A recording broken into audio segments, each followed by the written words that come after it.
online seminar series titled Researching Caribbean Small Island Developing States, Co-Creating Sustainable Futures. The session this afternoon highlights a range of research programs focusing on the Commonwealth of Dominica and carried out by experts from the UWI centers and institutes. This session, and indeed the entire series, will foster critical dialogue among scholars, policymakers, and development partners to advance sustainable development in Caribbean small island developing states. I must apologize for our special guest, the Honorable Minister Frederick, who was expected to join us as a discussant, but unfortunately has had to cancel. But a warm welcome to those participants present here at the UWI Regional Headquarters, and special welcome to all our viewers and listeners online, linking via UWITV and Blue app. First, we will start with some greetings, and we will start. I'm very delighted to welcome our Pro Vice Chancellor for Graduate Studies and Research, Professor Audrey Henry Lee. Over to you. Professor Julie Mix-Gardner, our moderator.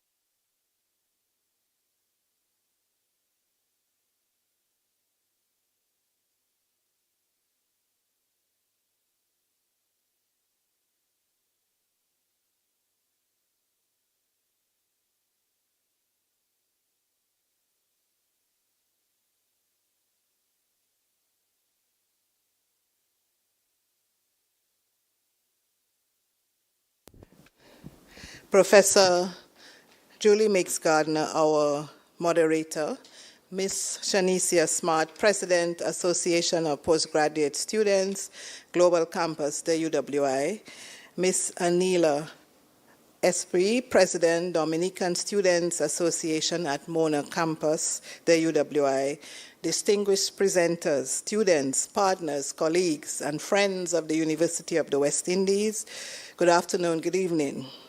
It is my great pleasure to bring greetings at today's first forum in the Caribbean SIDS research series. Today, we focus on Dominica, a nation whose resilience, innovation, and determination have become characteristic of the wider challenges and possibilities facing small island developing states. This research series helps us in the fulfillment of our UWI strategic goal, AC4, increase the quality and quantity of high-impact research. Ladies and gentlemen, these series on the Caribbean aim to highlight the research and impact of the UWI center-based institutes and research centers on issues related to Caribbean small island states. To document and archive the contribution of these institutes and centers to national and regional development. 3, strengthen collaboration among researchers across all 5 UWI campuses. 4, facilitate interdisciplinary networking, joint publications, and increase research output. I am very proud of the researchers at the UWI center-based institutes and research centers. In less than 1 academic year, they have collectively published 4 books, 50 peer-reviewed journal articles, 10 technical reports, and presented at 22 conferences or seminars.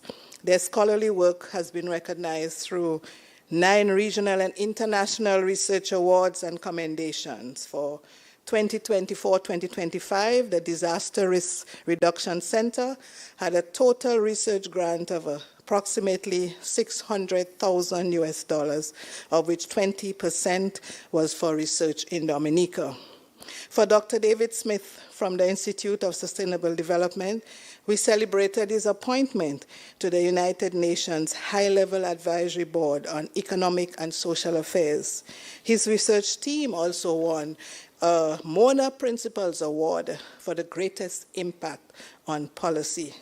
Dr. Halima Dishong, University Director, the Institute for Gender and Development Studies, IGDS, received the 2024-2025 Cave Hill Principals Award for Excellence in the category for outstanding contribution of a combination of research and public service.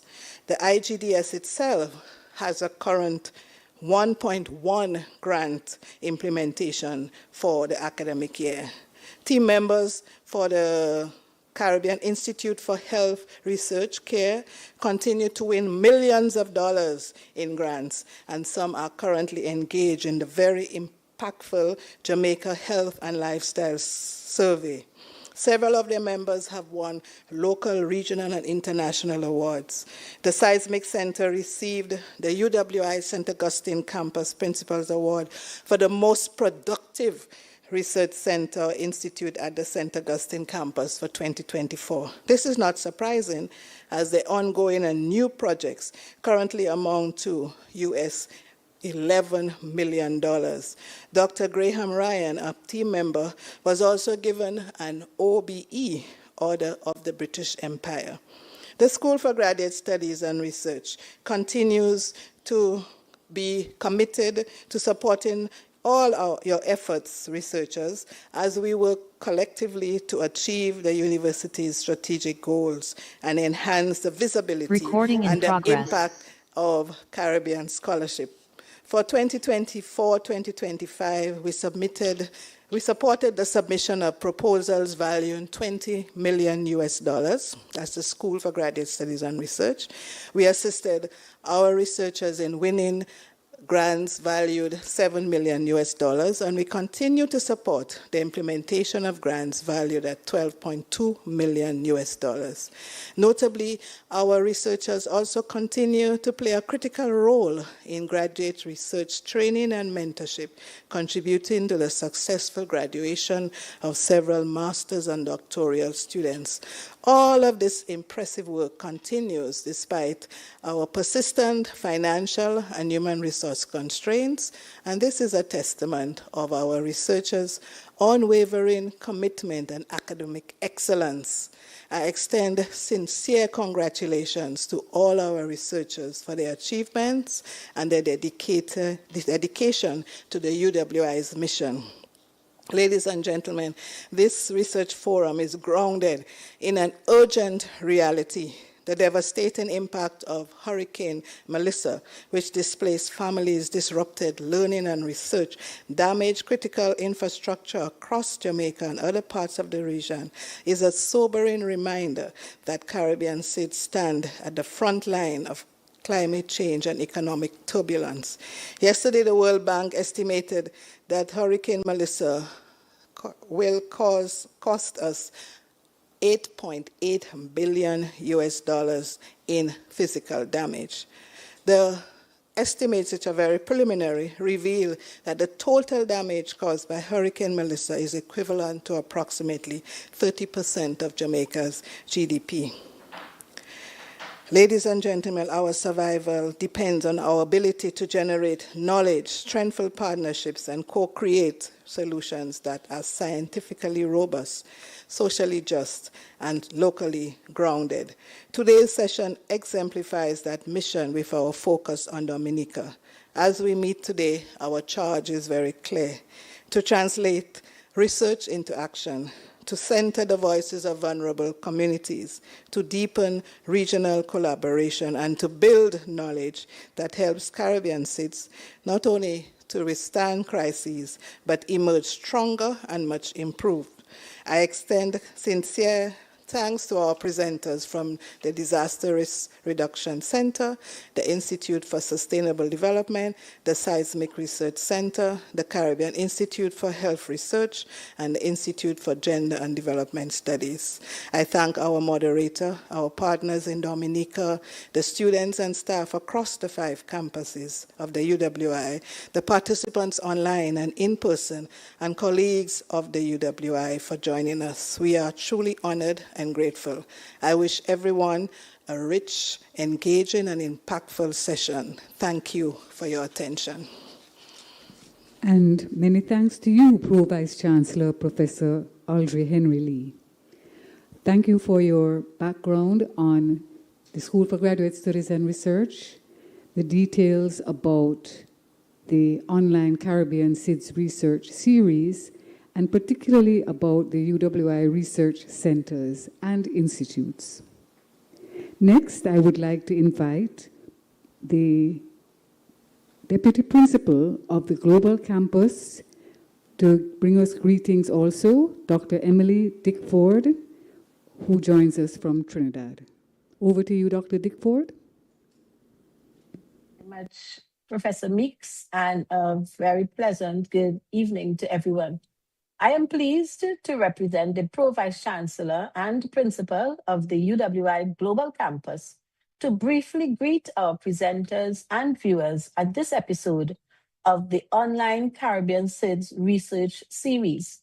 It was interesting to learn that it is actually the first of the series, the first episode. A warm welcome to all from the senior management team and staff at the online campus of the UWI. We deliver online and hybrid learning products from continuing education to doctoral programs, online, remote, and with some face-to-face sessions across the region from Belize to Trinidad and Tobago, with increasing engagement with students in Guyana as well. Our campus also includes one of the newest kids on the block, on the UWI block, the International School for Development Justice. The ISDJ offers graduate programs and courses based on the United Nations Sustainable Development Goals. The target audience for these programs is the global community. Why, you might ask?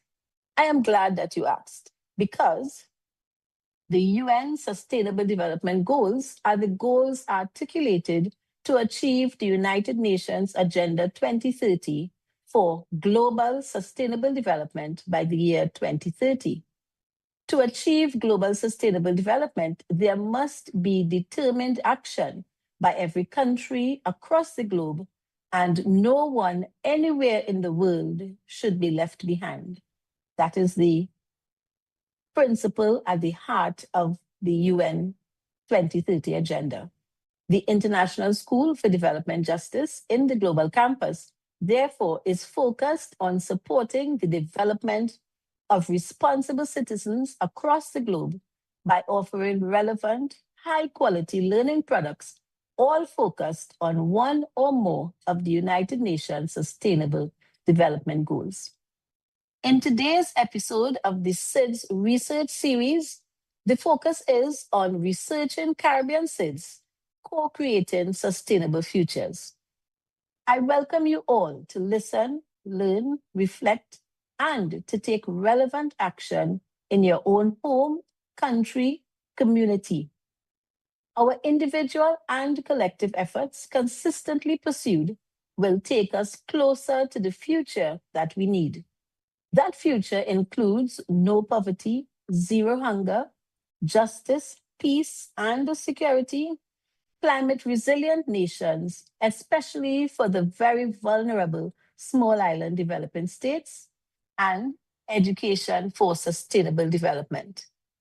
Our presenters today demonstrate the role of the academy and multidisciplinary research to help solve sticky problems in our society, region, and indeed the world. The focus this evening, as we have heard, is on Dominica, and I look forward to the presentations. Once again, welcome, and we look forward to your questions and feedback. I return to you, Professor Meeks, moderator. Thank you very much. And many thanks to Deputy Principal, Dr. Emily Dickford.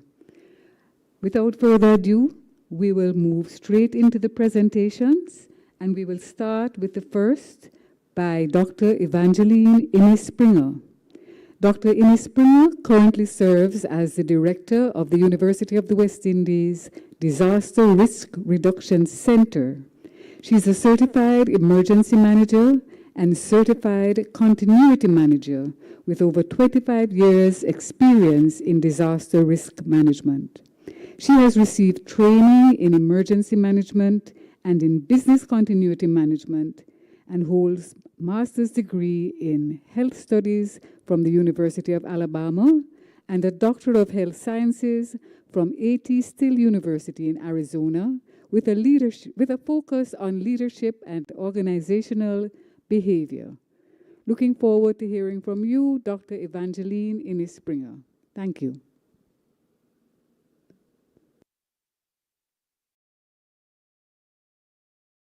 Thank you so very much, Madam Moderator.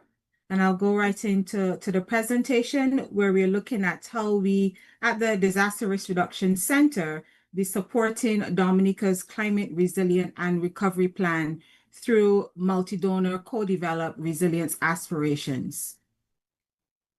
So we've heard in the remarks from the PVC, and we are very much aware of the vulnerability of Dominica, and thus making that critical focus for the resilience building efforts.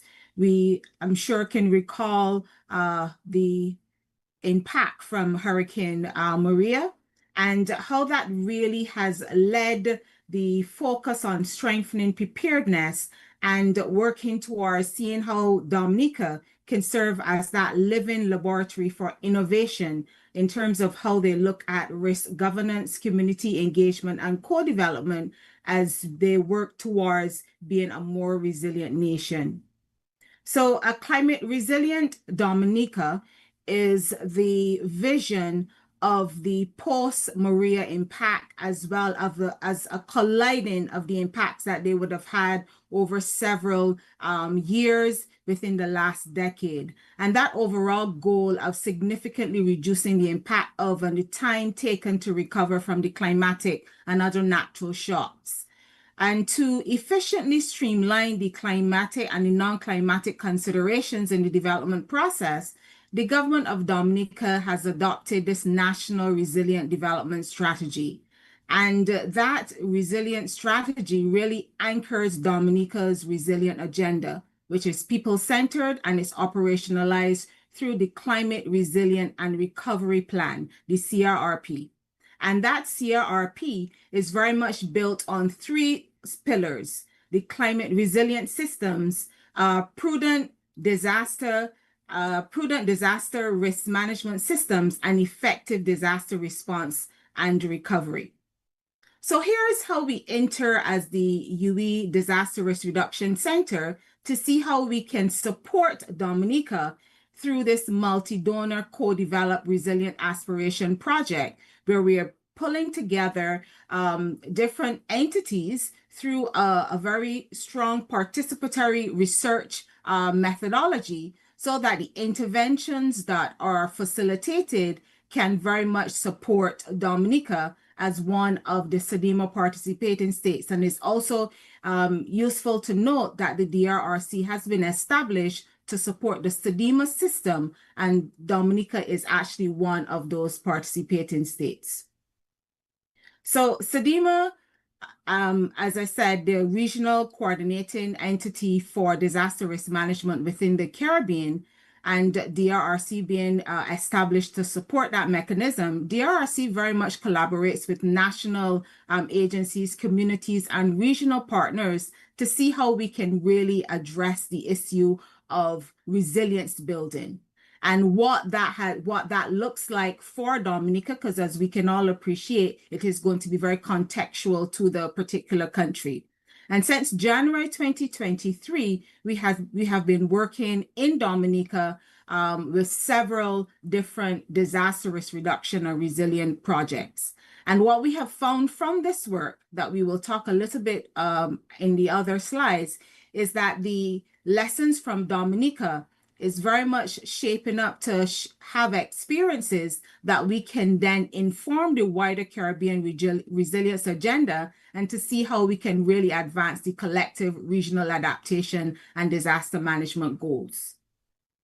So the research methodology that was taken is very much participatory, a participatory action research, where the stakeholders in Dominica, whether in the community, where we have agencies as well, they are very much involved in all phases of the research, from the design all the way to the implementation. So by championing that shared decision-making, the co-analysis, and the collective action, this type of action research is ensuring that the stakeholders and the communities within Dominica are not just passive subjects receiving the research, but they're very much embedded into the process and are becoming very active researchers. So we don't just collect the data, but it really fosters the empowerment, inclusion, and also drives behavioral change at various levels.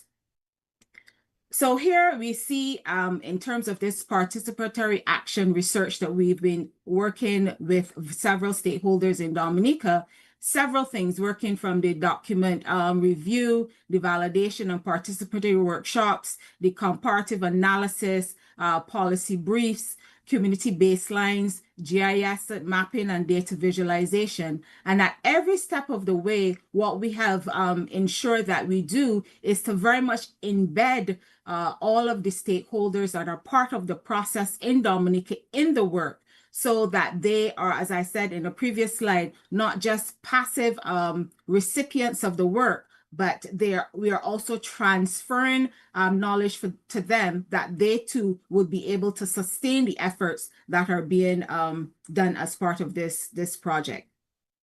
So the donors and the funding agencies have been many, and the main ones would be the European Union through the SIDS mechanisms, through the SIDS coordinating unit, USAID through the North, and we also would have collaborated with the Northeastern University, as well as a private sector entity in the US called CADMUS, as well as Global Support and Development. So those were the primary funding entities that would have worked on this project. So this slide is just to be able to give a snapshot of some of the entities within Dominica that we have been working with. So when we think about this work that we have done, and we have looked at it as so it's multi-donor, and essentially what you're going to be able to see is how we would have been able to connect all of the work from the various donors to ensure that we are really supporting that resilience building agenda and ensuring that Dominica is able to achieve the aspirations and those 3 pillars in the CRRP. So the strengthened community resilience in Kulabistri.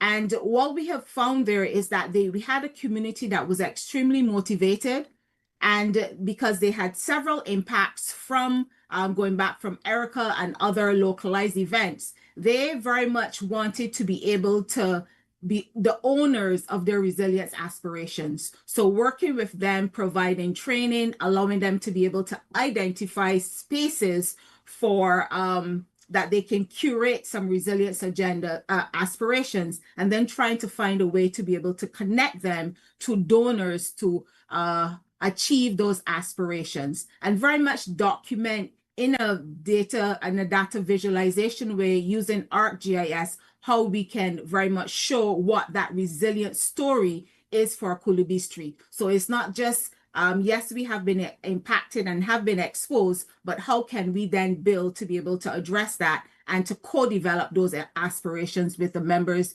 from Kulabistri? And very much forming this community climate resilience alliance, because one of the things we had found is that several entities are working there, but others are not knowing what is actually happening. So this coordinating mechanism that is really demonstrating how multi-stakeholders can come together, reduce duplication, and all contribute towards the goal of the NRDS, but also the CRRP, the whole vision of being a resilient, climate resilient Dominica. Then through the operationalization and doing that review of the updated Dominica Disaster Management Plan, which was also supported by another project that you'll hear from one of the researchers. But through that, what we were able to do is to develop a communication strategy and to ensure that the necessary procedures are in place to not only exercise the plan to ensure that it is relevant for any type of impact, whether it's large scale or localized, that we have the necessary corrective actions in there for that plan to be continuously updated and remain current. Legislation, that enabling framework, the Disaster Management Act, as well as the regulations, to go in and to review those to ensure that there is a level of synchronization with the other pieces of legislation that exists within Dominica that's supporting the resilience agenda. So going in and ensuring that we have facilitate that review and provide recommendations to the office for them to be able to make the necessary updating and enhancing.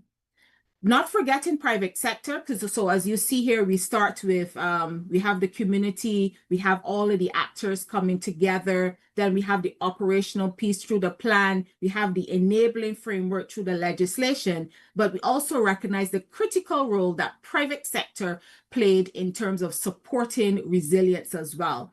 And providing sensitization. This was also, we would have done this with another one of the researchers that you would hear coming after. So really going in, allowing them to understand what their vulnerability is as a private sector and the individual entities, so that they can then put the necessary things in place to be able to support nationally the resilience building agenda.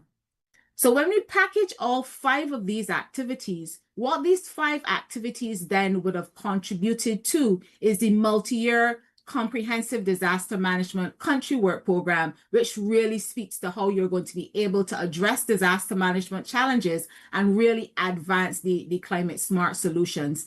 And what we have found as part of this research is that by using the participatory action research methodology, we were then able to stitch all of the pieces from the different donors that were working in Dominica to be able to show how this country work program that is being led by the National Disaster Office is really scaling up to be able to achieve the overall goal of both the CRRP as well as the development strategy, the National Resilient Development Strategy. So stitching them all together, and that was one of the usefulness that the University of the West Indies through the DRRC was able to bring together, so that at the end of the day, you can see how all of the things connected and really contributed to this country work program.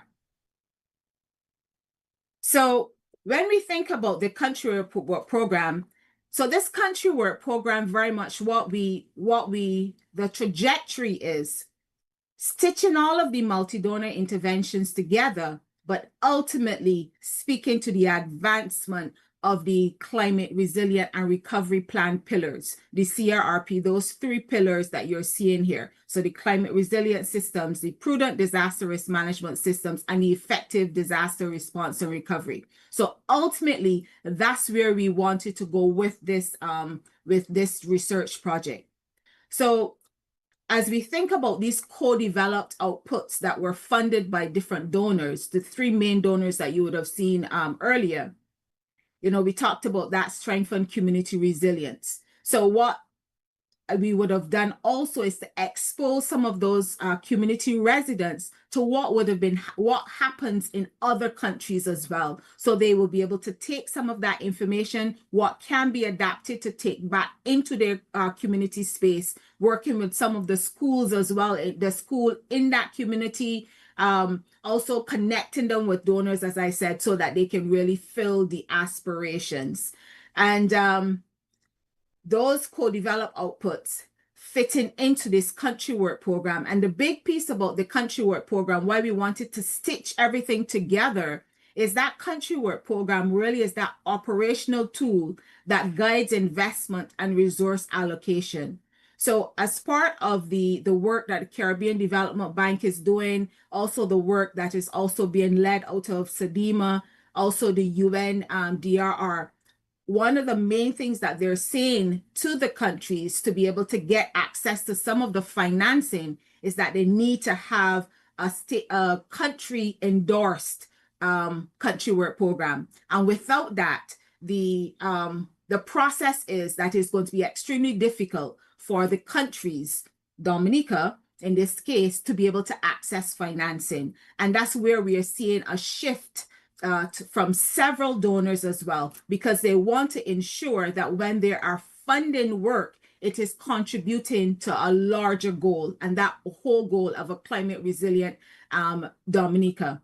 And once we have this country work program that has been approved, at whether it's at the permanent secretary level or the ministerial level or the cabinet level, that signals to the donor that there has been a strategic thinking of what are the priorities for addressing resilience within a period. And for this period, this country work program goes from 2026 up to 2030. So there's a strategic thinking about and some prioritization on those activities. So when the donors come in and they provide funding, whether it is through the university to support some work or directly to the National Disaster Office, through the National Disaster Office, or through a community group, or directly to the government, they are seeing that it is for something that has been strategically thought out, and it is really addressing some of the big gaps. So with this work, we have been able to lay before the Office of Disaster Management in Dominica, this country work program. We have been able to demonstrate how this country work program can also serve as a multiplier for other donors that want to put in some technical assistance, or whether it is actual resources, financial resources, how they can feed into what is happening at the national level.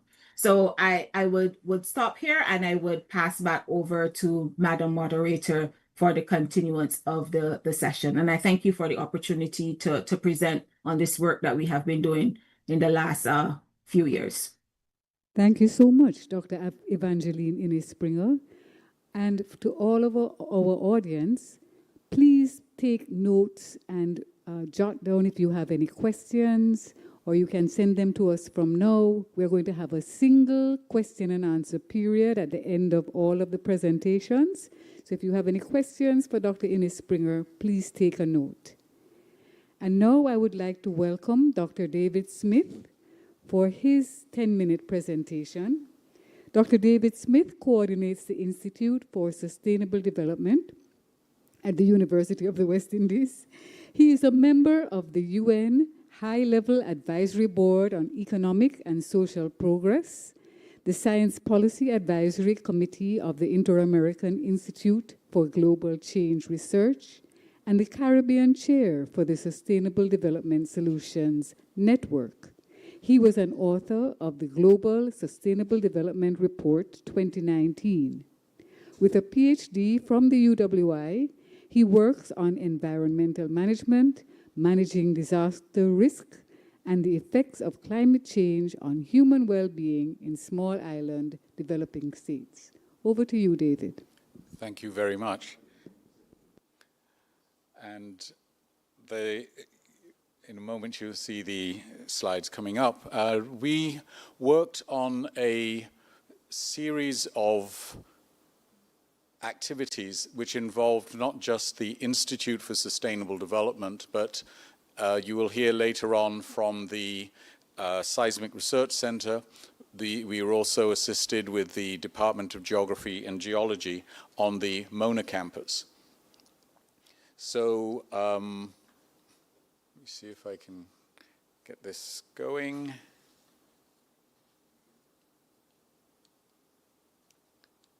No, could you advance to the next slide, please?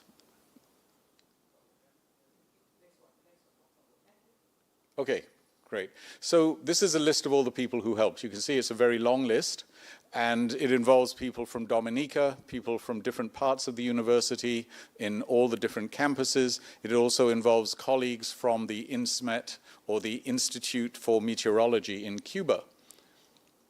So what did we do and what did we work on? So we first of all, went in to update data. We wanted to find out exactly what is the hazard in Dominica. For many people who have never been there or don't pay much attention to Dominica, you probably don't realize it's an extremely hazardous place. It's subject to hurricanes, as was unfortunately the result in 2017, but it's also subject to floods and landslides. It has 9 active volcanoes. So it is one of the more hazardous places on the planet to live. So we very much want to help the people of Dominica to become resilient to these different kinds of hazards. So we collected data. We collected data on soils. We worked with, and you will hear later on from the Seismic Research Center how they looked at the earthquake hazard. We were able to take this information and update the National Disaster Plan and also create maps showing earthquake risk and looking at the different, what we call return periods, the different likelihoods of earthquakes taking place. So we were able to figure out what the hazard really looks like.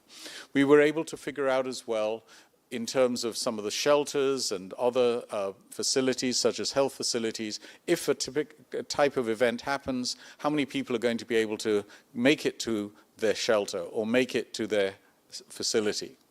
We were able to figure out as well, in some of the more hazardous places, what are the aspects of social vulnerability which may make people more susceptible to loss or damage. We looked as well at the training needs of the country to figure out where we would be able to help in assisting learning, and we provided hardware that allows Dominica to monitor some of these hazards and also to put in place an early warning system as well.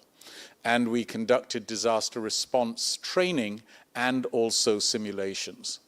Now, we did all this work liaising with the Office of Disaster Management. They were our primary way of working with the government and people of Dominica. And when we started, we looked at what was going on in Dominica and looking at their national plans and the plans that they had put together, some of which were done in response to the events of 2017 and some were broader than that. And we wanted to try to make sure that whatever we did would tie into building those plans and making sure that their national plans were going to be able to benefit from the work we did. So this is just a picture of the Cuban group standing in front of the meteorology office in Jimitz in Dominica, and they have been working on work with the Met Service to figure out how to create a short-term early warning system that would be able to warn people of flash floods and various other severe types of weather. This is a picture of people in the open campus lecture theater in Dominica, and they're being trained on the use of Kobo Toolbox, which is a way of collecting data. So we were able to train quite a few people in association with Dominica State College to go out and collect data that's important. What do buildings look like? Where are they located? How could we put all that together and help to build a risk map? So one aspect of the work done was with something called Carib eVis. This is a piece of software which has been developed which would help people to figure out not just, okay, what is, if an earthquake takes place, we would be able to figure out what's going to happen to all the different buildings. And using that information, we can do several things. We can work with ODM to figure out, well, let's run a disaster simulation, but it's based on actual real data. But it also helps the planners figuring out, well, if an event happens, what is the best way to deal with it, because we now know a bit more about what's actually going to happen. This is a map showing Roseau, and using information from the Seismic Research Center, and you'll hear more about that in the next presentation, tied in with information using that piece of software, we can figure out what's likely to happen in Roseau, and based on that, we can then figure out, well, where are the emergency vehicles best going to be deployed? Where are you going to need shelters? Where are people going to end up? This was a map of the floodplains in Western Dominica, where we were looking at trying to figure out if there is a sudden and heavy rainfall event, where are the places most likely to be affected? Which are the villages and towns that are most likely to be affected? This is an area which was affected, I think it's going up to Castle Bruce, and it's got a road which has been affected by numerous landslides. The idea here being to figure out, well, where are the landslides most likely to happen, and what is it that we can do about helping communities that are either going to be cut off or affected otherwise to understand their risk, and how can government help to figure out ways of reducing that risk and making sure that infrastructure remains intact when you have these kinds of events.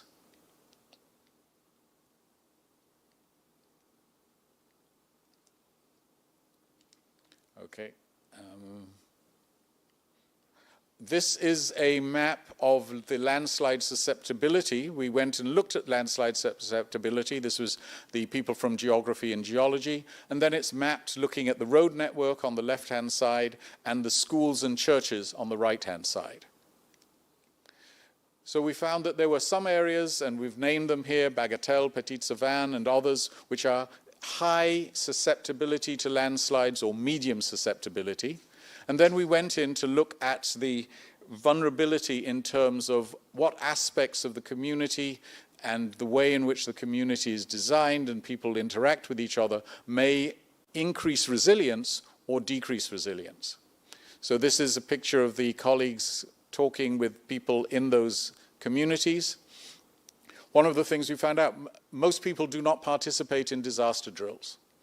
On the other hand, in terms of shelter locations, most people know where the shelter location is. In terms of the value added by the project, one of the things we were able to downscale, and instead of being able to say, well, generally this is likely to happen over the entire island, we were able to focus on specific communities that might be in a problem or more vulnerable or more exposed to particular hazards. So attention of the planners, of the disaster management, and other aspects of government can be directed to those particular communities. This is just reminding us as well, we were able to work with the Cuban Institute of Meteorology to put in place, along with the Met Service in Dominica, an early warning system that should be able to help everybody understand that if an intense rainfall event is about to occur, and so people can take the correct precautions, get out of the way, and prepare themselves. There was a series of recommendations in terms of training, trying to figure out what are the best ways to move forward, and it's very likely that a steering committee needs to be put in place. It's very likely that we need to focus on some of the particular vulnerabilities that were exposed in the work that was done as well. And there was a training report which was an output of the project. So how do we ensure that Dominica can have lasting value? At the beginning of the project, we looked at all the aspects of national planning. At the end, there was another report done to figure out exactly how different parts of the project can fit into the national plans. The different parts of the government, whether it be in terms of physical planning, whether it's the disaster management, whether it's economic planning, there are different aspects of the project which can support those. So we've improved data collection, supported aspects of community resilience linked to the national plans. We've got some training recommendations as well, and we carried out some training during the project, and we also hope to increase data sharing and data management, and that we hope we'll be able to keep in touch with the colleagues in Dominica now that the project is pretty much wound down. Thank you very much. Very many thanks to you, Dr. David Smith. What an interesting presentation. Please remember to take note of any comments or questions for our question and answer session. Next, we hear from Dr. Rusila Joseph, who is the director of the University of the West Indies Seismic Research Center in St. Augustine, Trinidad. Among her many degrees is a PhD in volcanology from UWI. With over 20 years at the Seismic Research Center.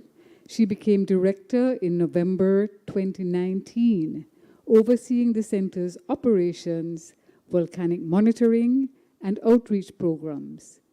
She has secured substantial funding for volcanic monitoring and led the center through the acclaimed management of the La Soufrière eruption in St. Vincent.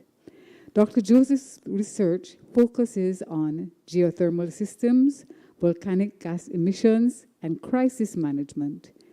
And she has secured over $3 million in research funding and also has an extensive publication record. Over to you, Dr. Joseph. Thank you so much, Madam Moderator. I will now share my presentation.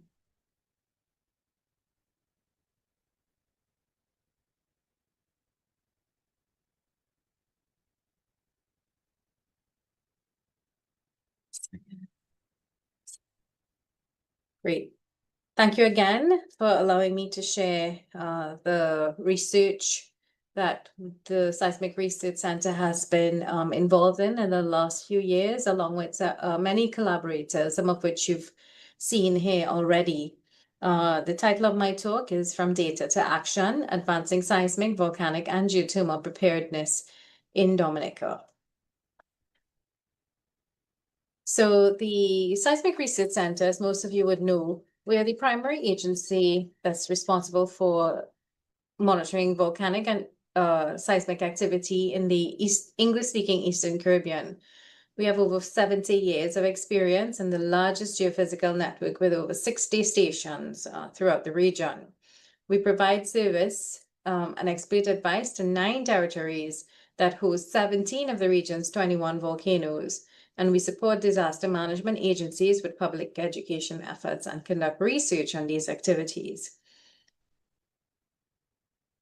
As we've heard from previous colleagues, Dominica is very seismically active. And over the last 70 years, they've experienced at least 3 seismic events with a magnitude over 7. The last of which occurred in 2007, a magnitude 7.4, that resulted in significant damage, especially in the north of Dominica. They also experience volcanic seismic activity, which is usually characterized by swarms.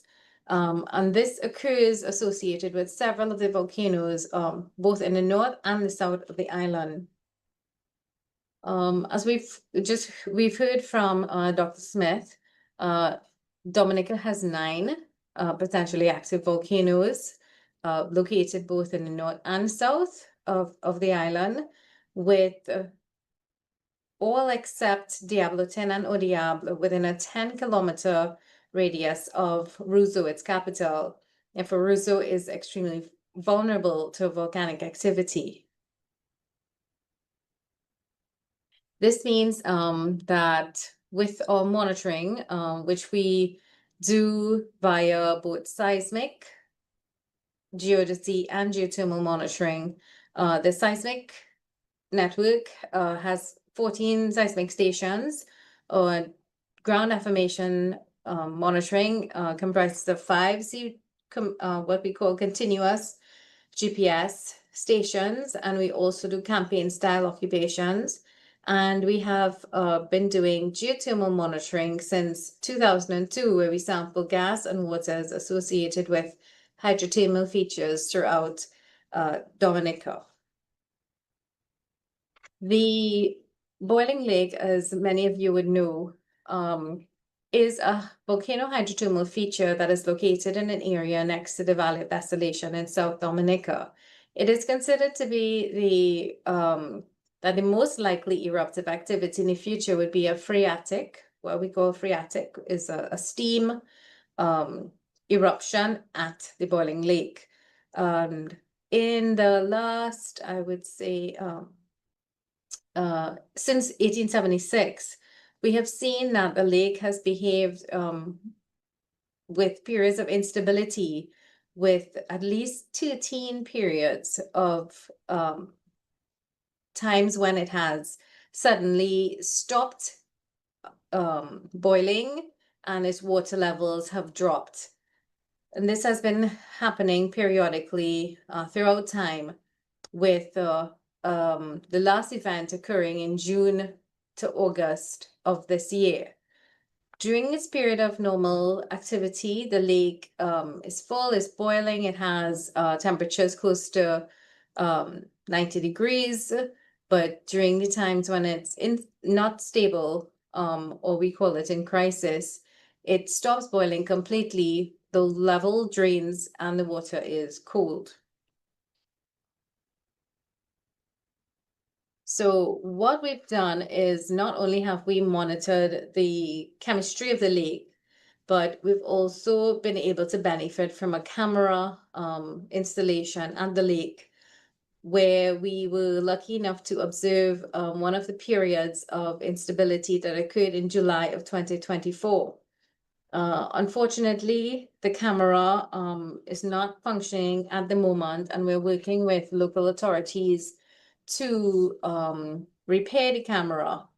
However, the data that it provided during this period of time has been very useful, in that we were able to provide to generate the first DEM, digital elevation model of the lake, and capture valuable information on the activity and processes at the lake that would help us to better understand why it behaves in the manner in which it does.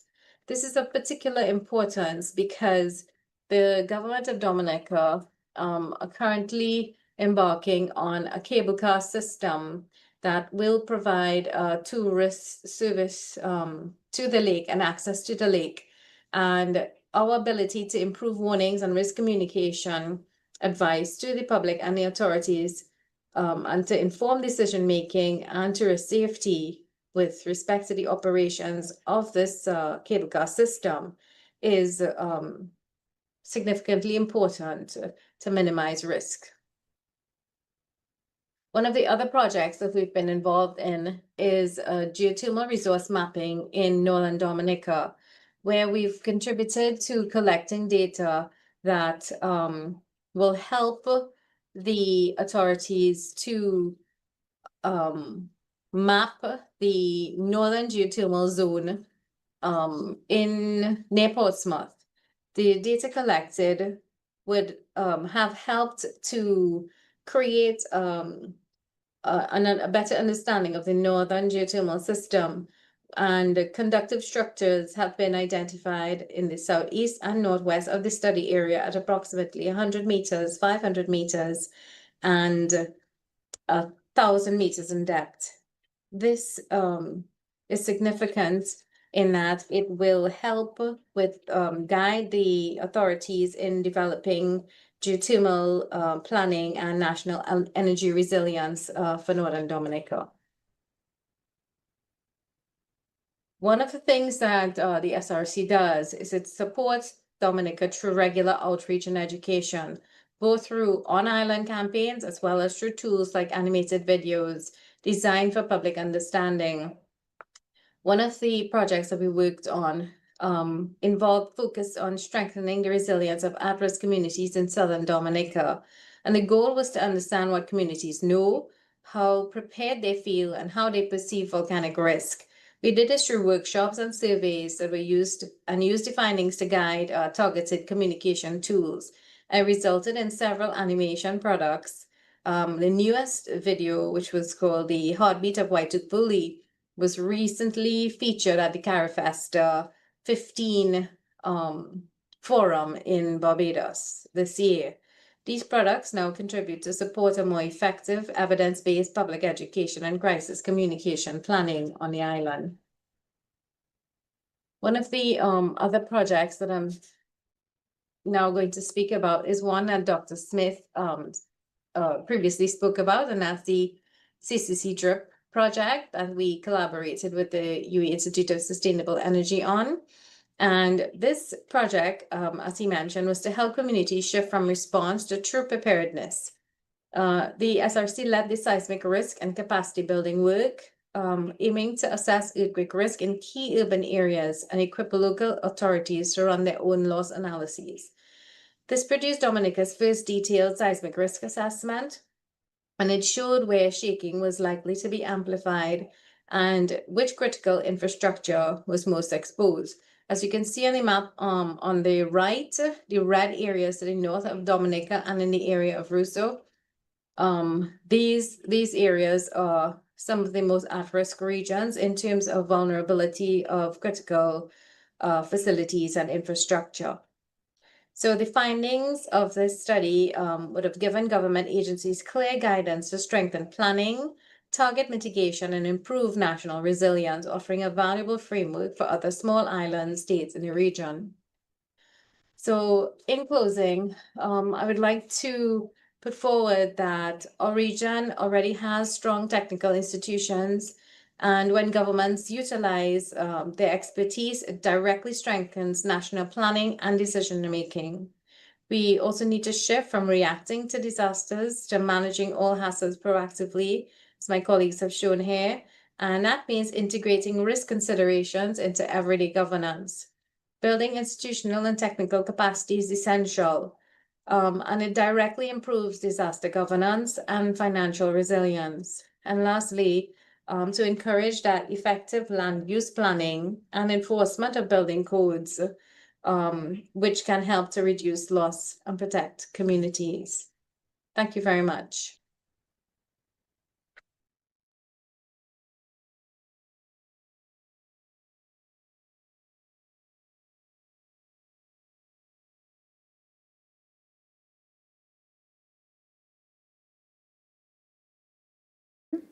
And we will discuss them after all the participants have presented.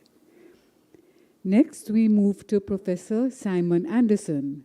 Simon is the director of the Chronic Disease Research Center of the Caribbean Institute for Health Research and also professor of Population Health Sciences at the Faculty of Medical Sciences at the University of the West Indies Cave Hill campus in Barbados. Simon read biochemistry at Mona, from where he won the Cambridge Commonwealth Scholarship to read epidemiology at the University of Cambridge. He has held a number of prestigious lectureships and fellowships across the UK, and we look forward to hearing his contribution about Dominica today. Over to you, Simon.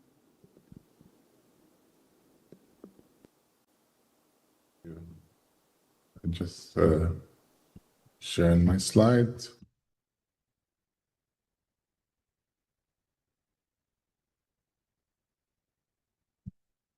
Should.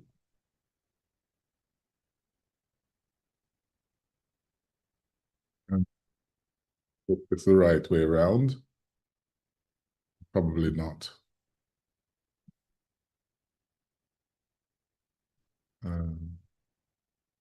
Slide.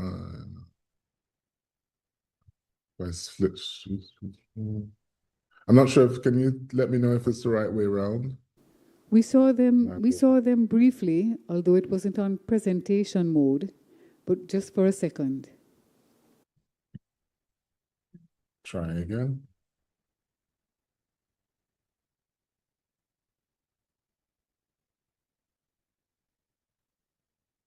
Okay, it's up. It seems to be the right way, but you need to put it on presentation mode so we're not seeing on the left-hand side.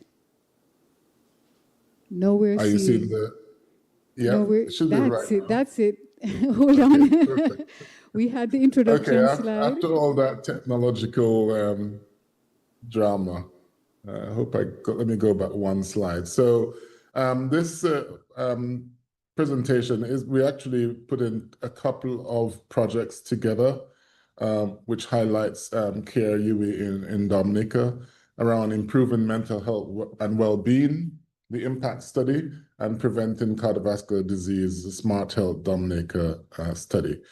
So we previously reported that, this is the view of indigenous communities in Dominica, that using multi-sectoral programs are a feasible area to action or to look at health promotion. And this approach, it helps to integrate indigenous worldviews and strengthens the response of schools and health systems to adolescent mental health needs. And at the same time, women who are the bedrock of most Caribbean communities, nonetheless in Dominica, face unique risks, including complications from pregnancy, like gestational diabetes and hypertension, which increase long-term cardiovascular risk.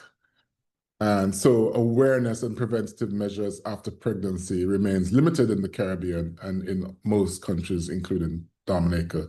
So I'm here to really share how we at CARE and the Georgia Lean Chronic Disease Research Center use a community-centric and inclusive approach to learn how to manage and tackle mental health and wellness and improve cardiovascular disease outcomes in communities in Dominica.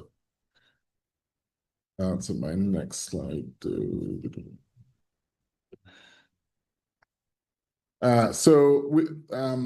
The Smart Health Caribbean study, which is funded by the NIHR and includes other countries as well as the impact study, are going to last over the next 5 years, from March 2025 to February 2030 for the Smart Health study, and for the impact study from July 2023 to June 2026. Our key partners in Dominica are the Ministry of Health and Wellness and Social Services. In particularly, we've had our stakeholder meetings with the minister, with the CMO, permanent secretaries, and other key members of the Ministry of Health. We've also have key partners with the Ministry of Kalinaga Affairs and the Kalinaga Council, and we've had our meetings within that, within the Kalinaga territory, because one of the projects is focused primarily on the Kalinaga territory. The first project, Smart Health Dominica, aims to improve health, the heart health of women and families in Dominica. And we need to do this because heart disease and stroke are the leading cause of death for women in the Caribbean and around the world. And factors such as overweight, smoking, high blood pressure, high blood sugar, and cholesterol can increase the risk of these diseases. However, there are complications in pregnancy, like gestational diabetes or hypertension, they act as physiological stress tests that uncover subclinical disease and increased risk of morbidity follows in years later. So we see, for example, if you have hypertension in pregnancy or diabetes in pregnancy, within 2 years, there's a 6-time increased risk of having what we'd call full-blown diabetes or hypertension requiring treatment. Unfortunately, many women aren't aware of this risk, and there aren't many ways to screen or prevent for these problems after pregnancy, because people get lost in follow-up. So what we're aiming to do is to improve the women's cardiometabolic health in the first 12 months after an adverse pregnancy outcome, to diagnose and reduce cardiometabolic risk in other adult household members, because we're hoping that women will be agents of change within their communities and within the home. And we also want to build community awareness and to develop clinical and research capacity around improving cardiometabolic health in the Caribbean. So this is a conceptual framework of smart health, and it sort of deep dives into the methodology a little bit more. We are utilizing a co-design approach with the community to adapt the smart health intervention. And this means that instead of coming in and helicoptering our ideas in Dominica, we sit down with the key stakeholders to say, what are the main problems? How do we understand them, and how do we solve them? And we together we co-design and with the community a theory of change, or a way of implementing the management of cardiometabolic risk in women in the first year of pregnancy.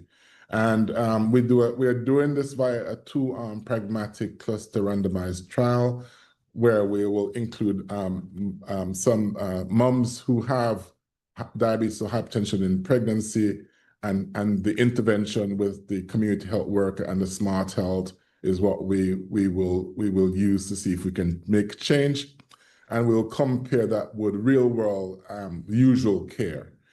And the idea from here is that if we are able to perfect the design of the intervention with the community, using this digital app plus a community health worker who will provide education, who will increase screening and detection and referral and management by the clinicians, then we are very likely to reduce the what we call the life's essential aid, which includes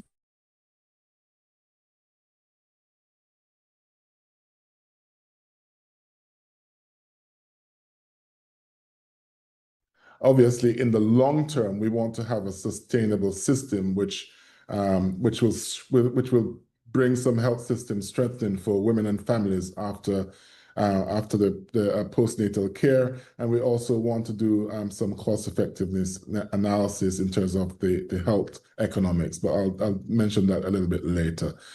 Ultimately, we want to capacity build, so we want to make sure that the community health workers are fully trained and are able to direct their attention to the moms when they come into clinics during those windows, and therefore able to hand over to their clinicians some of the adverse findings that they may pick up, or be able to provide some sort of simple educational guides for these women. And so this slide just highlights how the platform works. And basically, we train the community health worker to screen the moms and their families, their partner, their friend or colleague who may come with them during the first year after giving birth. They will collect the information on the Smart Health app, as you see here. And that gives a fast track of a clinical decision support system, which is displayed on the app, and allows the mom to see where she may be requiring a little bit more help in relation to some of the risk factors. The referral goes directly to the clinician, who would also have access to the information. And the clinician can then the doctor can then take a decision in terms of whether or not there's any treatment that needs to be done in relation to the local guidelines for managing some of these conditions. And ongoing follow-up will happen over the year. And what we hope is that this then becomes embedded into the practice for managing moms who are high-risk pregnancies, who have diabetes or hypertension, once they are outside of once they're postnatal and have delivered of the young one. And finally, we'll conduct cost-effectiveness analysis so that we can assess the interventions cost-effectiveness in respect to the health outcomes that we are interested in. We're looking at cost-effectiveness ratios, which allows us to assess whether the intervention can, in fact, reduce CVD, and is it better than usual care or not. And of course, we will be able to determine the cost effectiveness of improving the what we call life's essential aid score through cost utility ratio calculations.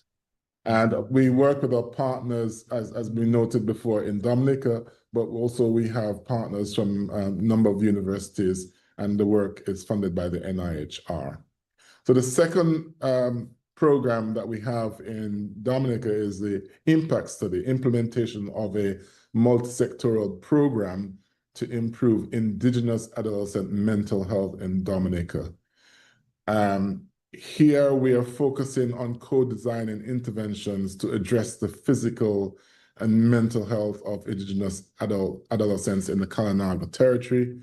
And we are using interdisciplinary perspectives, community engagement, and collaborative partnerships with policy actors and practitioners who are the key anchors for this study. So we really want to engage the community in health promotion, research, and policy making.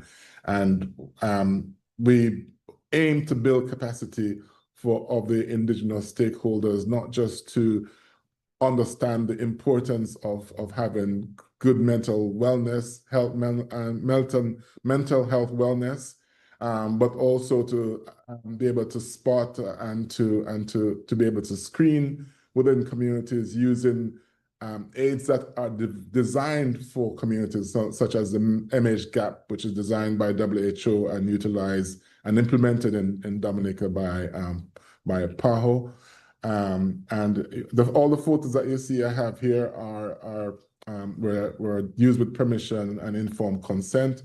And as you can see, we have the chief psychiatrist in point 2 sharing with the community how to spot and manage mental health and how to improve that in the community. We try to understand how the context influence implementation strategies. So we sit and have conversations with them about how the best strategies that we can use together to implement and improve the likelihood of better outcomes. And the aim is to eventually disseminate the findings at the community, national, regional, and policy levels. So that is the basis of the study. It utilizes a framework out of New Zealand called the Pikinga Waori framework, which is around cultural centeredness, community engagement, systems thinking, and integrated knowledge translation. And the aim is a participatory research approach where the study employs co-design as the main aim or the main way of understanding the problems and solutions. We utilize adolescent stakeholder groups, so we have around 20 Indigenous adolescents and get their perspectives on mental health. We have a stakeholder implementation group, which has diverse representation of around 16 members across health, education, and community sectors, including making sure that we have the appropriate gender balance. And we also have a scientific advisory group with topic experts and policy actors of around 10 members who make sure that we are sticking to task and integrating our framework and approach appropriately.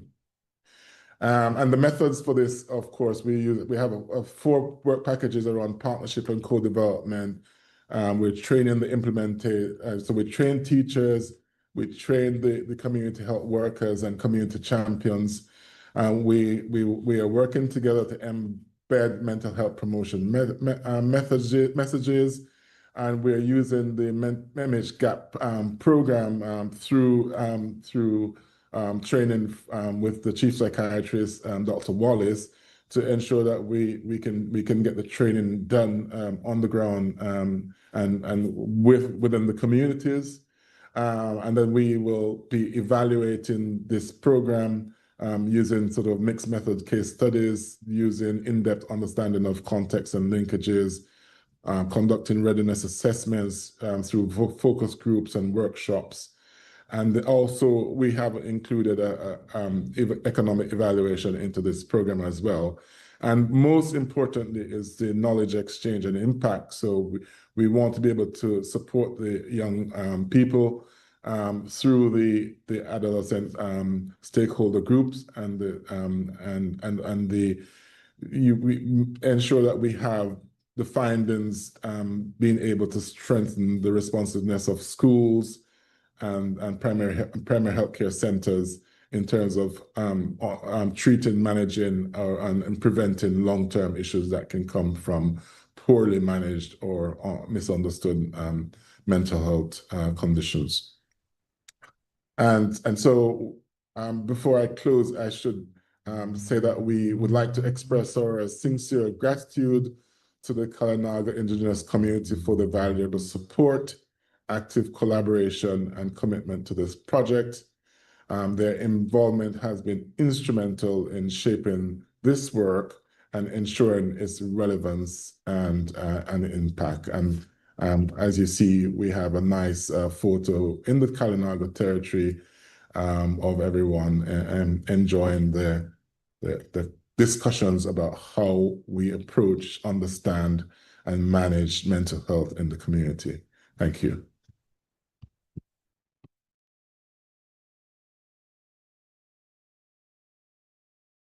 slightly different take on the work that is being done in Dominica by the centers and institutes of the UWI. So I'm happy to see that we're starting to get questions. Please feel free to start putting your questions in the chat so that we can jump right in after our final presenter. And that will be Dr. Deborah McPhee, who is the Outreach and Research Officer at the Institute for Gender and Development Studies, the IGDS, at the University of the West Indies, St. Augustine campus in Trinidad. She has worked in the area of women, gender, and development in Trinidad and Tobago and the wider Anglophone Caribbean since 1998. In 2025, she co-edited with Dr. Tracy Rogers the book Public Policy Making, Gender and Human Security in the Caribbean. She has several other specialty peer-reviewed publications and an interesting background in research, including that in 2011, she was the visiting researcher at the United Nations International Criminal Tribunal for Rwanda, conducting research in the areas of gender and human security and rape as a crime against humanity. We look forward to hearing about her work in Dominica and how this might have interacted with all of the other researchers. Over to you, Dr. Deborah McPhee. Share. I'll share my slide. Present. Everyone can see? Yeah. So we at the Institute for Gender and Development Studies, we have been working in Dominica since 2004 to 2006. I must say in 2004 and 2000 to 2021, the work that we did was led by Professor Trisha Mohammed. Myself and Professor Mohammed worked in the development of the national gender policy for Dominica, and after which in 2021, we worked with the mainstreaming roadmap for the NDC within Dominica. And that led us to our most recent work, where we engaged with a number of civil society organizations on post-disaster gender realities. So the presentation will take into consideration these three installments, I'll call them, in our work around in Dominica, and we will end with our latest work. Ultimately, when we work in Dominica, we are looking specifically at public policy making in the main. We're redefining participation constantly in the context of Dominica. And in the work around climate, we at the Institute for Gender, we're really trying to unpack that human face of the climate crisis. And that is our ongoing challenge. We understand climate many times, and the climate crisis many times in terms of the sea level rise and the ways in which saltwater intrusion is happening and how we live through disasters. But sometimes we have to work on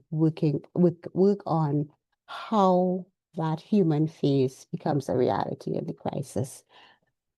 For us in gender, we're looking specifically, and we do this work in Dominica, and Dominica always reminds us of this. When we do public policy making, generally without a gender lens, we are dealing with, I should say, when we engage in public policy with a gender lens, we're looking specifically at those persons who we are not likely to see. The work of making the invisible visible. And how do we get to those populations that are not all populations of comfort, and many often they're populations that we may be uneasy with, and they are populations that we never think of.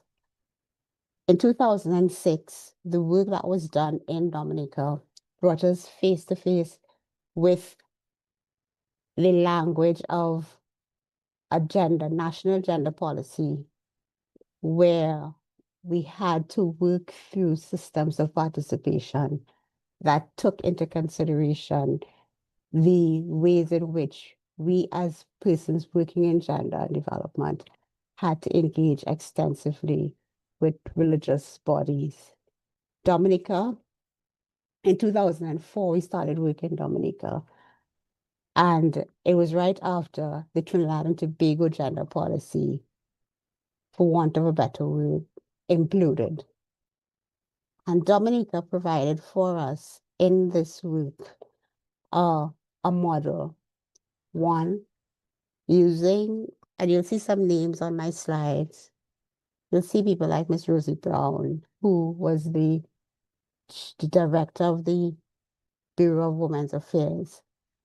Dominica came up with a model that would ensure that their policy table was as diverse as possible, and they understood the need to ground their work specifically in their needs. And that allowed for a model of national ownership and a way in which it allowed persons like the Catholic Archdiocese to sit with us and deliberate on what they would want to see in a national gender policy. So you see the slides having a number of persons' names and a number of organizations, mainly because Dominica was the first space in the region where this work allowed us to ensure that we had a multi-sectoral advisory committee, ensure that we engaged a diverse number of civil society organizations.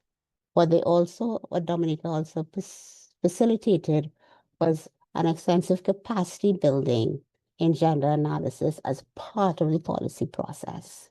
And it also allowed us to mainstream focal points throughout the system. By the time we got to 2021, the work that needed to be done, it allowed us to build on the 2004 into 2006 work.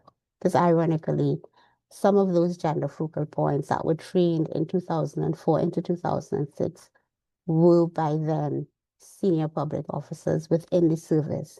So it allowed us to reflect on the ways in which gender focal points become critical points of change within the system, and the broad context of the NDC process, where we look specifically around agriculture, transport, energy, waste management, tourism, and finance. We were able to map this roadmap.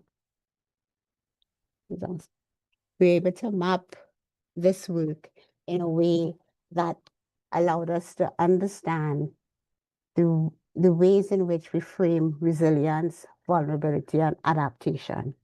And it is in the 2021 work, after engaging extensively in the data analyses specific to the sectors that you see, the civil society actors challenged us to come to a different meaning, a more in-depth understanding of the ways in which adaptation and vulnerability and resilience are in fact experienced on the ground.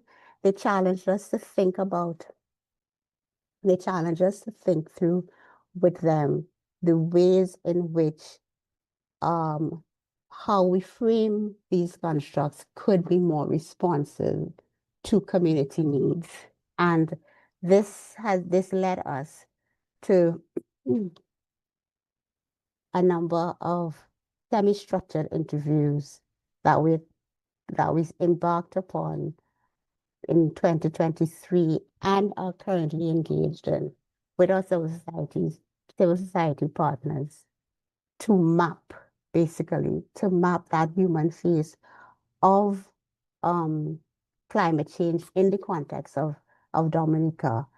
And we've come to a point where we documenting those psychosocial impacts, the way in which we can measure the unmeasurable at times. And coming to that, it has forced us to think through certain aspects of our post-disaster work. Nestled in the post-storm experience, there are these gender relations that we need to make sense of in terms of, one, we ask questions, and it's important when we talk about this that you understand. When we first came to this conversation, there was one question that we were trying to understand. We're trying to understand, what does gender-based violence look like in the context of disaster and post-disaster reconstruction? Because that was a recurring issue that came to us in terms of us mapping what the MDC experience can be. And what we came to was that, one, what Dominica pointed out for us was that, one, the gender relations in our society post-storm has rest on the gender relations before the storm happens. And we also looked at the ways in which the forms of gender-based violence. So we coming to the research, you think it was made clear to us we're not managing issues of incessant rape in shelters and that kind of activity.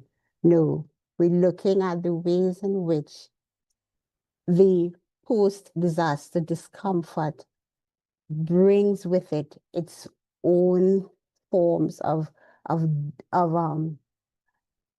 I want to say its own forms of opportunity for whether we're looking at grooming, whether we're looking at that kind of activity. So we need to, in our coming to responses around post-disaster, it's very important that we look at those types of vulnerabilities. And the whole idea of everyone being out of a house is something that we have to think through in terms of the gendered impacts and possible discomfort. Everyone is experiencing the impact of any given storm sometimes in the context of small islands. And these are some of the concerns that were shared with us and persons thinking through the idea of resilience. Because central to resilience is the idea of psychosocial support, and not just psychosocial support, understanding the ways in which gender influences how persons are able to access that kind of support. So some of the things that became evident to us was the fact that sometimes entire communities die, and that was something that was shared. And the ways in which immediately after storms, you are dealing with acquisition of shelter. And that is what becomes critical. So then your long-term concerns around death and grief are somewhat put on the back burner. Ultimately, the idea of leveraging social networks, something that is very important. This conversation is one that showed us the vulnerability of many older men who in their younger life may not have connected to families, and they become extremely vulnerable in terms of the care that is needed in the context of post-disaster.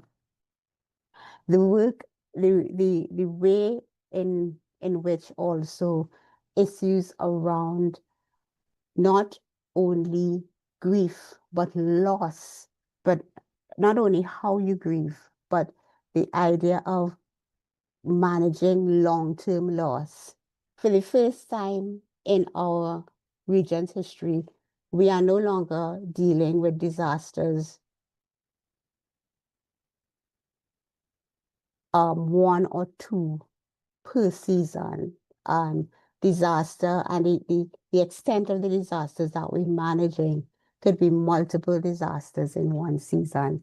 And so there's a way in which there's this protracted grief that in order for us to come to a response, we need to spend time deliberating on what this looks like. The idea of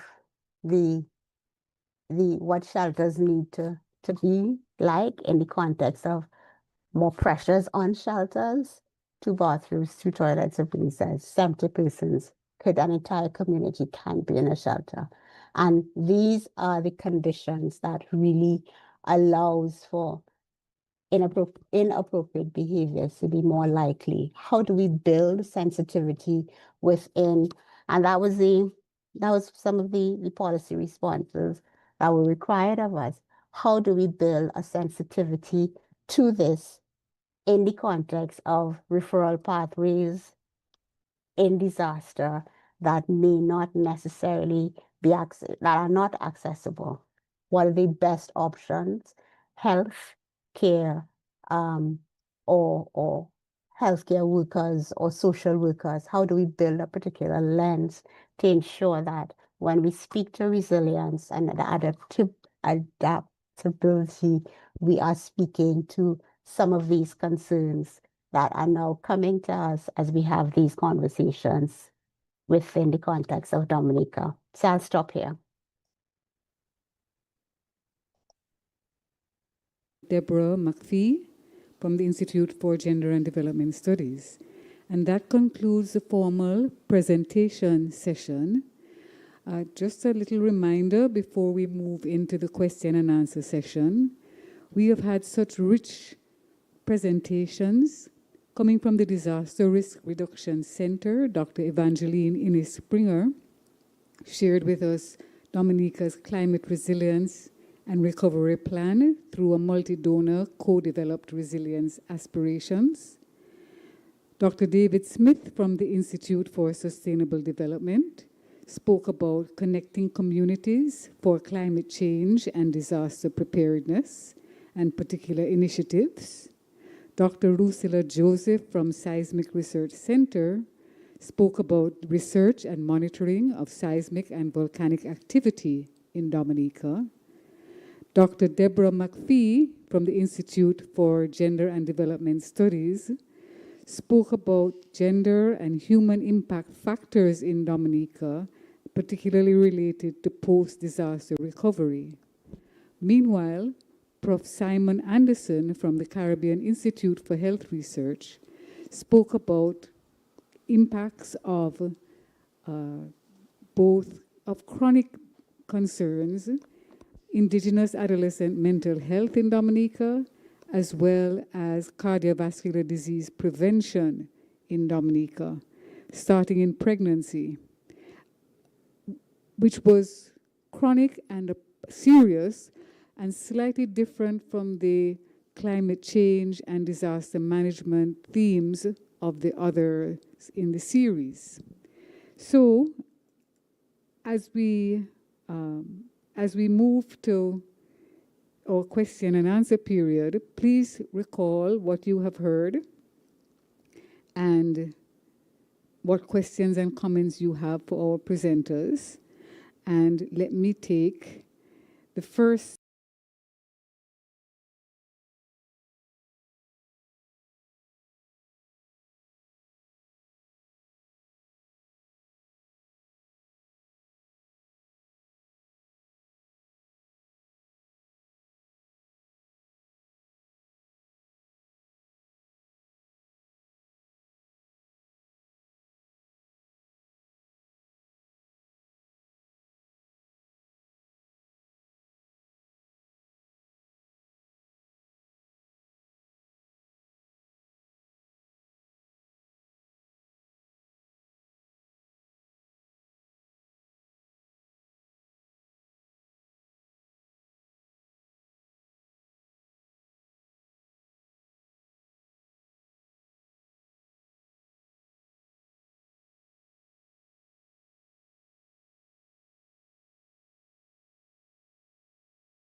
our Dominican students.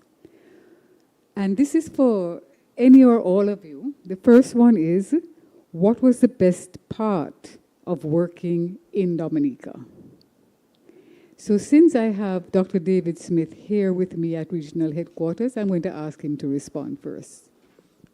Okay, thank you for the question. I think there are a lot of really good things that happened, despite the fact that the project was done, partly as a response to horrible events which happened, the 2017 and so on, and also I think it was about 2 weeks after we signed the project, then COVID hit.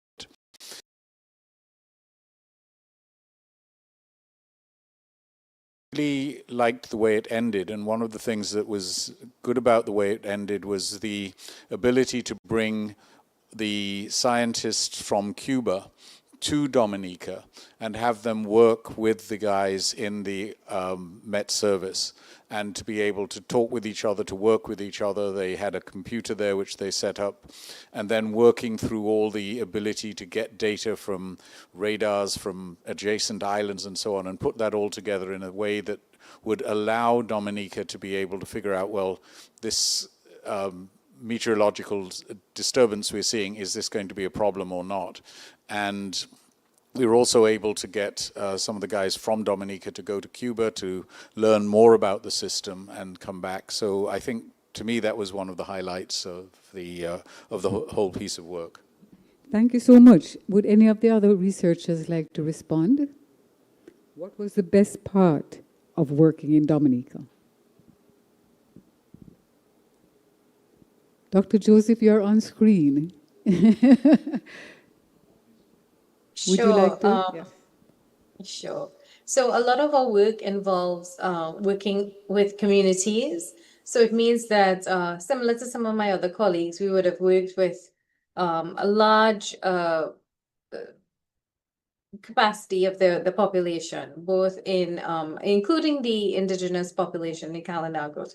So the interactive nature of our work and the fact that it supports community resilience, the beauty of Dominica, the places that we get to go to are some of the more remote sites and locations. And this is not something that a lot of people do. So these are some of the things that we enjoyed the most while doing the work that we've done.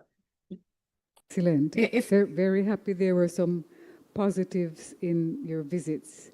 Anyone else? Yes, go ahead. I can.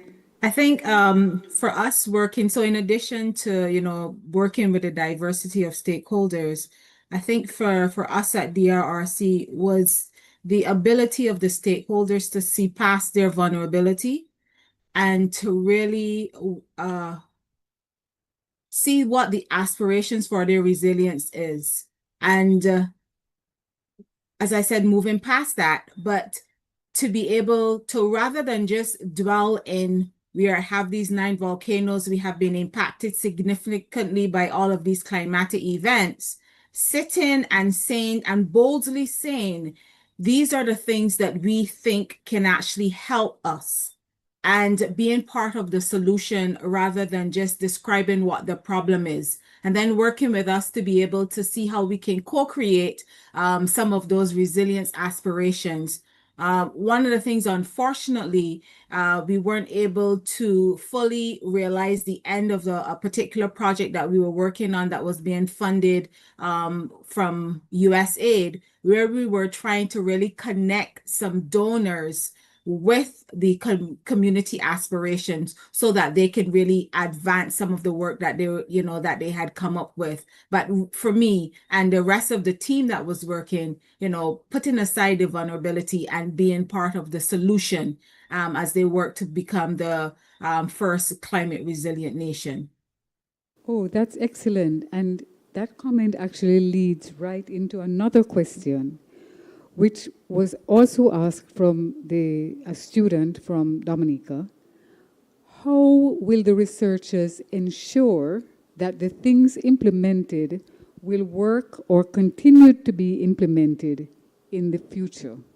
That's a rough one, but it is an issue for all research that is undertaken, and particularly research at a national level like all of yours is. Anyone care to respond to that? Madam Moderator, from this one. And I think because some of the solutions, particularly the ones that are at the community level, and if we think about Kulabistri, these are aspirations that would have come out of the community.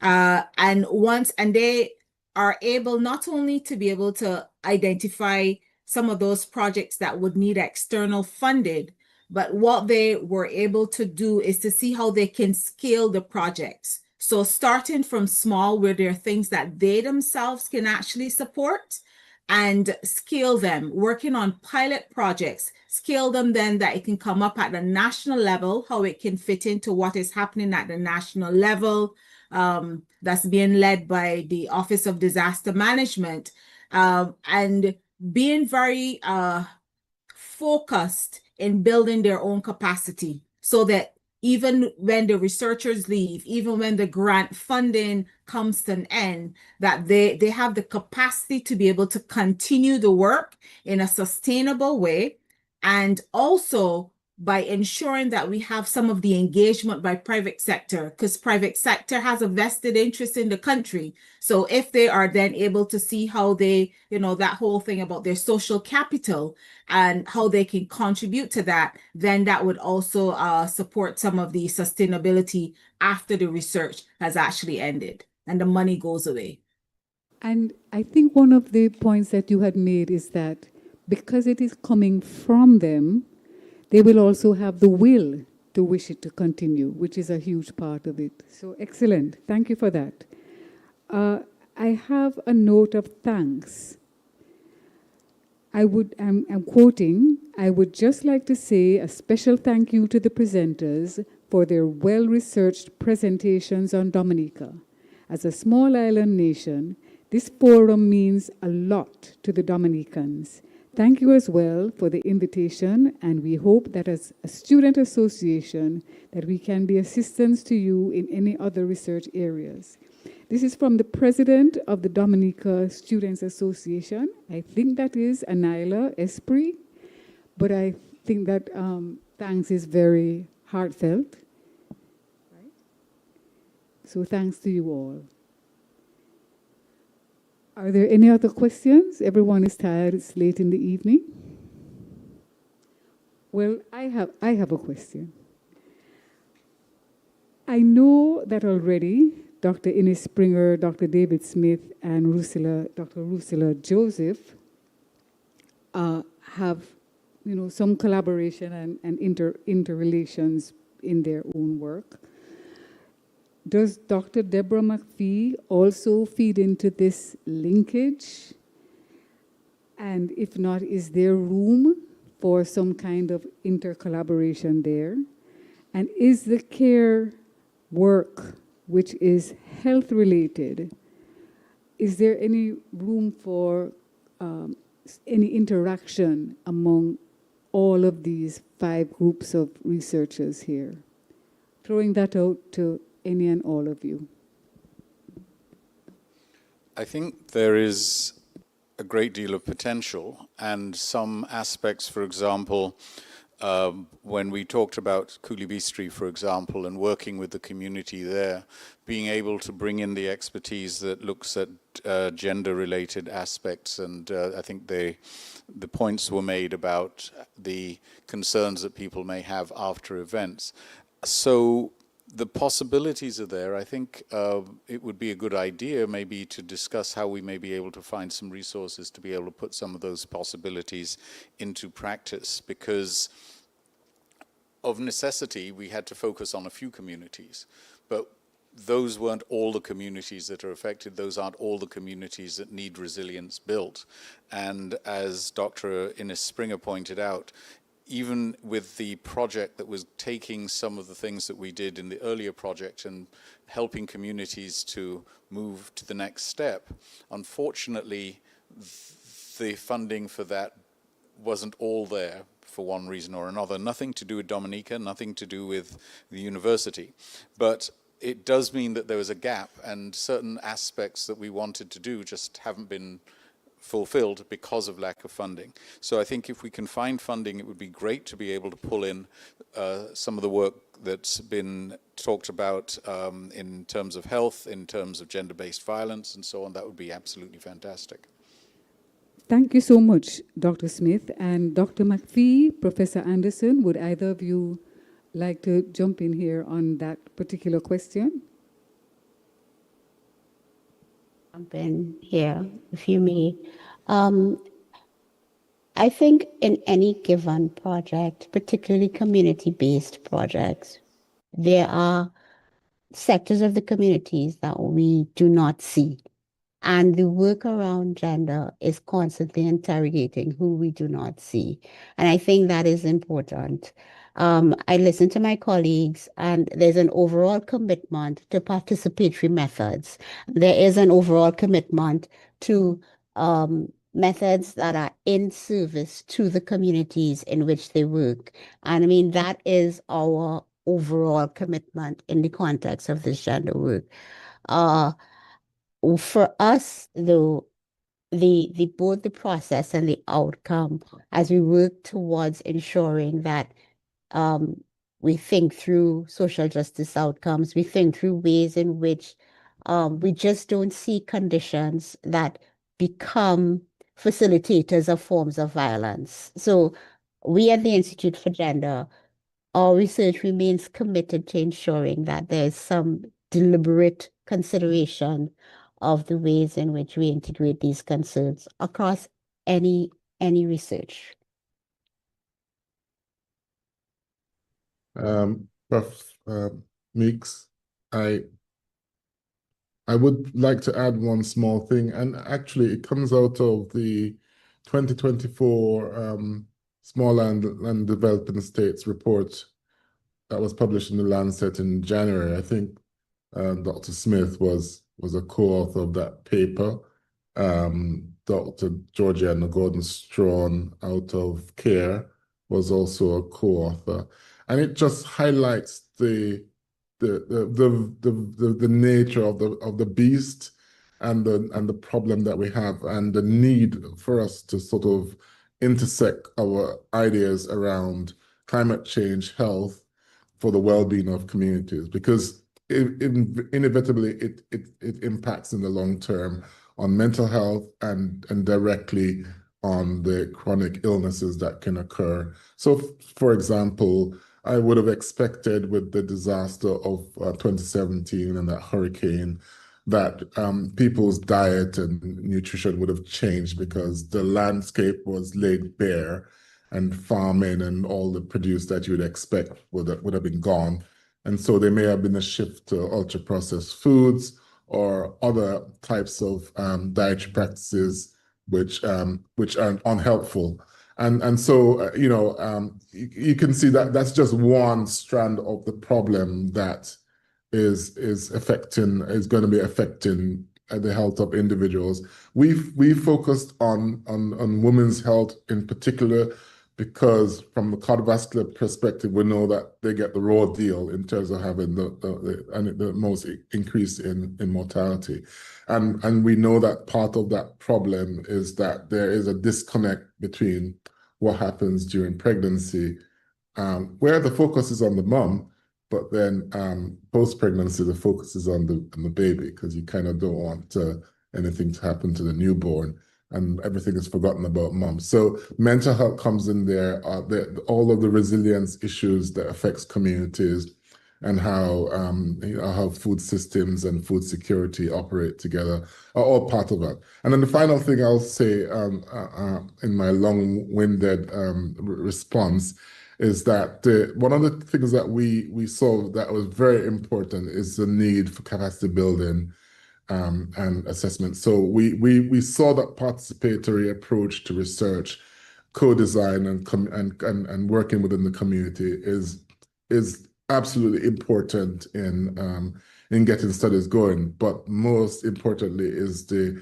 need to underpin that with some element of capacity building and knowledge exchange transfer to allow, because that's what's going to fuel the research and academia in Dominica in the long term.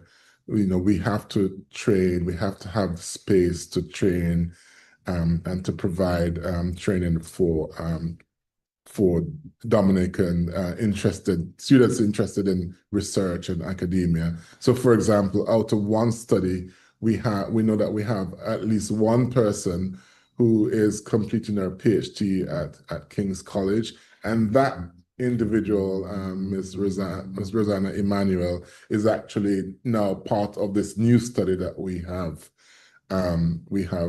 designed with the community, and she's coordinating its impact in the country, and we're looking to build on that. So those are a few things that I can take away from my experience in Dominica, apart from just realizing that there are like a million hues of green that I've never seen before. When you walk through, drive through the forest, and there's always a river around the corner, and there's just a million hues of green that meets your eye, that makes it one of the most naturally beautiful places on the planet. Thanks. Excellent, thank you. Lovely to hear of all of those developments. So I have a comment and a question, and it might be our final question.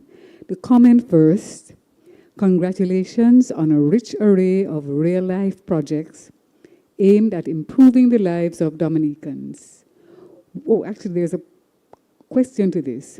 What were the challenges of utilizing a PAR process in these scenarios beyond what has already been outlined? So additional PAR challenges, please. Who would like to start? You did PAR, Professor Anderson's. You mentioned. I'm just trying to find my, because I muted myself. The challenges come from, and it comes from without rather than from within, I have to say. And it's really that when we go into work in communities and we sit down with them, they welcome us into their homes, they welcome us into their communities. We say, okay, we want to do X, Y, and Z, and they're all excited and they give us full support. When we then are working to implement the projects, what from the outside, and this is an infrastructural thing that's related to how the banking system works, how travel works, and so on. That's a challenge. How do you get there quickly from Jamaica? How do you make sure that you're integrating your ideas with people on the ground? It's very difficult to do that from the outside, and so it requires us to be always in country to be able to deal with these matters properly. So that's a challenge. I'm not sure if I've articulated it well enough, but the outside influences are the problem that we have to solve. Articulated well. Anybody else who used participatory action research methodology, would you care to chime in? Thanks, Prof. So for us, as we went through, so in addition to what Prof. Anderson had indicated, a lot of it is still very much structured around the requirements of the grant. And although we are working at the community level, sometimes the structure and the process to be able to get to the minutest segment of the community can sometimes be labor intensive to be able to navigate the processes. But one of the other things that I would want to share in terms of, that comes from within is when you're engaging for us, I'm not sure if this translates to some of the others, having to schedule several different smaller engagements. to ensure that you are reaching the population. You know, sometimes when we are organizing, it may be numbers, you know, they may want to see you having 20 or 30. So you can have several persons coming, but are indicating that they would come. But for whatever reason, life happens, and then you realize that you perhaps have to do, in order to get that 50 persons, you may need to do 10, because then you're engaging 5 persons. The discussions are extremely rich, but you have to do more of those engagement methodologies, because you have to ensure that you are being respectful of the person's time, you know, fitting into their schedules. So you're not then able to have these large numbers. You still have, at the end of the day, the richness that you want from the engagement with the stakeholders and the community members, but it sometimes takes a little bit longer to be able to do it. And what we have found is that ensuring that you build in from the outset of the project some space to be able to build relationships and build that trust with the stakeholders. That sometimes takes a little bit longer. So, you know, that the timelines of the projects can sometimes not cater for that. But what we have found is when we upfront the relationships building, including the building of trust with the stakeholders, it then works well for us as we go through.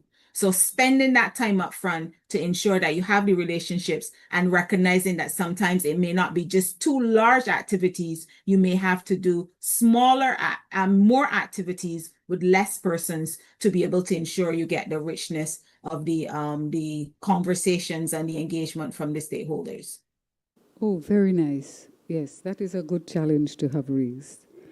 We have 2 more questions. And the first is, how is this UWI work aligned to or supports the Dominica Resilient Development Agenda? I'm sure this was mentioned, so anybody who mentioned it, please jump in. We, at the beginning of the work, looked at the different government policies, and particularly the work that had come out after 2017, and tried to make sure that as much as possible the products that we produce would be able to support government documents and policies as well. So, for example, a lot of the work we've done now is part of the National Disaster Plan, which is able to take into account some of the new things, and that ties in with the government's desire for a green and sustainable Dominica. Great. Anyone else want to just say whether they had considered it? Us with the NDC process, for the NDC process in 2020 into 2021, mapping those climate actions and those commitments and coming to gender responsive sectoral movements very much depended on that resilience document. We use that as an overarching framework to unpack some of those issues. So that was very much aligned with that document. And this last question, I do think it was responded to in all of your presentations, but I will still read it and ask if anyone would like to say anything further. It says, as we move closer to understanding the risk exposure, how do these institutions work with government and civil society to ensure that commensurate effort is expended in countering the exposure, for example, through improved planning, improved building regulation, and use of the building code, etc. So I'm pretty confident that this was responded to, but would somebody like to just state how the institutions work with government and civil society? I think one of the things that, at least in the project that we referred to, which took in several, including seismic risk, the government is now in a much better position to understand seismic risk, climate change risk, and so on. in many cases, you can't say, okay, we can't build there, we'll build somewhere else, because there just isn't a place. So a lot of the work will have to be looking at things like, as the questioner implied, building codes and so on and so forth. But at least now there is a clearer, much clearer and better idea of exactly what you're building for and exactly what you're building against. Not just hope for the best. Wonderful. Okay. Well, I think we've had a very rich program here this evening. I think those of us, I think all of us have learned a lot, both the presenters and the audience. I was really pleased with the responses, the questions and comments. And I'm sure that this will lead to further collaboration and interlinkages between these UWI centers and institutes. So we look forward to hearing that. Our final item on the program is a vote of thanks by Ms. Shaunicia Smart, who is president of the Association of Postgraduate Students in the Global Campus. And hand over now to Ms. Smart. Shaunicia? Oh, no, not yet. Because another question just came in. When is the next lecture series? And will this recording be shared? Yes, the recording will be shared, and the next will be at the end of February. So we look forward to that. Over to you, Shaunicia. Sorry about that. Hi, good day. As the president of the Global Campus Association of Postgraduate Students, it is my sincere honor to deliver the vote of thanks at the conclusion of the first insightful online Caribbean SIDS research series focused on Dominica. Firstly, I would like to extend a heartfelt gratitude to our moderator, Professor Julie Meeks Gardner, Director of Graduate Studies and Research, for her skillful moderation throughout this session. A warm thank you to Dr. Emily Dickford, Deputy Principal of the University of the West Indies Global Campus, and to Professor Aldre Henry Lee, Pro-Vice Chancellor of the Graduate Studies and Research, for their brief but meaningful remarks and greetings that did set an interesting tone for this conference. My deepest appreciation goes out to our distinguished presenters, Dr. Evangeline Innes-Springer from the Disaster Risk Reduction Center, Dr. David Smith from the Institute for Sustainable Development, Dr. Irosilla Joseph from Seismic Research Center, Professor Simon Anderson from the Caribbean Institute for Health Research, and Dr. Deborah McPhee from the Institute for Gender and Development Studies. Your research insights have been invaluable in broadening our understanding of the challenges and opportunities that exist in Dominica, as well as educating us about Dominica's climate resilience plans. A special thanks to UWITV for bringing this conference to a wider audience, and to Ms. Janet Carew for expertly managing the digital aspects that made this virtual event seamless. I would also like to acknowledge the dedication and commitment of Sarana Lockand, the administrative assistant from the University Office of Research, whose behind the scene works ensured the smooth coordination of this event. And finally, thank you to all participants, attendees, and friends of the University of the West Indies. Your engagement and contributions have made this series a truly collaborative and enlightening experience. Together, we have advanced the dialogue on sustainable island development and positioned Dominica's research within the broader Caribbean context. Thank you all for making this event a success, and do have a good day.